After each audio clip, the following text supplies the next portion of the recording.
You've got some great ideas, the desire to create, and a can-do attitude.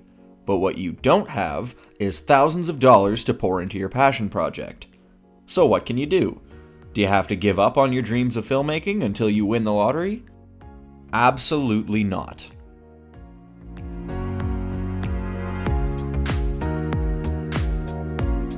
I'm Chance with the Edmonton Short Film Festival, and in this video I'm going to give you some tips for making a film on a micro budget. First things first, let's talk about gear.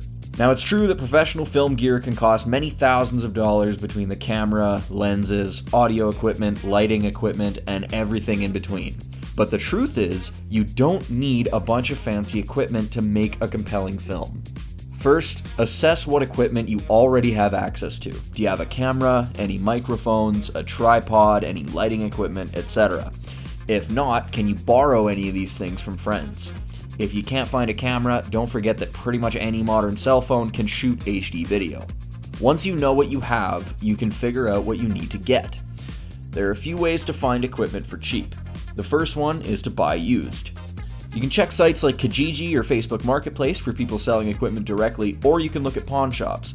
Some camera and audio equipment stores sell used gear as well. The next way is to buy from websites that sell products at a discounted price. Amazon is your best bet in this case, but you also might find some good stuff on platforms like Wish. Just be aware with Wish that the quality of products varies and it will take a long time to receive your items.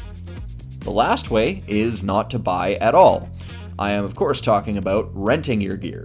Most stores that sell film equipment will also rent it to you for the day or for the week. With this method, if you do have a small budget, you can use it to gain access to some pretty high-end equipment without putting yourself in debt. One aspect of production that I want to talk about specifically is lighting. This is one of the most important aspects of making a good film, and you do not need to spend a ton of money to do it right. A well-lit shot looks great even on a cheap camera, and a poorly lit shot looks bad even on the best camera on the market. Obviously, it helps immensely to have a proper lighting kit and be able to set up 3-point lighting with a key, fill, and back, but you can absolutely create properly lit scenes with some basic lights or even just what you have in your environment. Assuming you don't have any professional lights, there are a few techniques you can use instead to still achieve proper lighting. The first piece of advice I can give is to use as much natural light as possible. For interior shots, shoot by a window whenever possible, or better yet, shoot outside in the daylight whenever you can. If there are harsh shadows in your shot, you can use a piece of equipment called a reflector, which will bounce the light back at your subject. These are relatively cheap and can make your film look much more professional.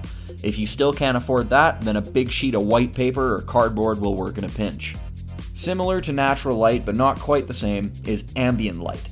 This just means whatever lights are in the environment in which you are shooting. This includes ceiling lights, lamps, and even TV or computer screens can be used in certain scenarios. The thing to remember about ambient lighting is that it is not designed to give you flat, even lighting. Because of this, you need to pay attention to where the light is coming from and position your subject in a way that best utilizes the light. Also, don't forget that with things like lamps, you can reposition them however you feel would best benefit you. Also keep in mind that if you don't have the equipment to light a particular location, then it would probably be best not to use that location at all. This brings me to the last and probably most important piece of advice: make your script producible. The easiest way to make a good movie on a small budget is to write a small budget movie. It's very easy to get carried away when you're writing a screenplay. Anything you can imagine is possible when you're just putting pen to paper. The trouble comes when you try to bring the vision on that paper to life. Here are a few things to keep in mind while you are writing your film. The first one is to keep your locations realistic. We already talked about not picking locations that you don't have the equipment to make look good. For example, don't do exterior shots at night if you don't have any lights. But equally important is picking locations you can actually film in or accurately recreate. When you sit down to write, think about connections you have. Maybe you have a friend or family member that owns a business and might let you film there. If not, understand that if you need to film inside a business, you may have to ask a lot of people and you may need to spend some money. On top of this, there are also locations one could not possibly get to, such as outer space. Big Hollywood studios have millions of dollars to pay for props and set design to make characters look like they're on a spaceship soaring through the stars. You can always try to achieve the same effect with some cardboard cutouts in your garage, but chances are that's not going to do so well in the festival circuit. The better option is to simply choose locations that you can actually access. The second thing to keep in mind is the size of your cast and crew. Creating a film takes a lot of manpower. You might be able to get your friends to fill a lot of those positions, especially if you're in a film school setting or you simply have a lot of friends who are also interested in film, but your connections will only go so far. If you can't afford to pay 50 background actors and you don't have 50 friends who owe you a favor, then you shouldn't write a scene that involves a crowd of 50 people in the background. The third thing to remember while you're writing is to not write in any crazy special effects or CGI unless you know how to create it yourself or you have the budget to hire a professional. Having cheap effects will make your film look cheesy and it will break the immersion for the audience. Unless you're going for that cheesy B-movie vibe, I would suggest you stay away from complicated special effects. My final writing tip is to know your technical abilities and write around them, especially if this is going to be your first time working on a project like this. A film using only the fundamentals and doing it very well will always look better than a film that tries to be ambitious but fails due to inexperience.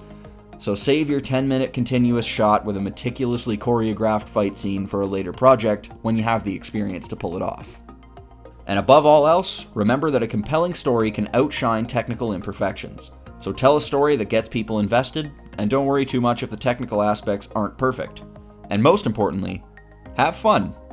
Thanks for watching. I hope this was helpful. Make sure to follow the Edmonton Short Film Festival on social media and go to our website esff.ca for more videos like this one.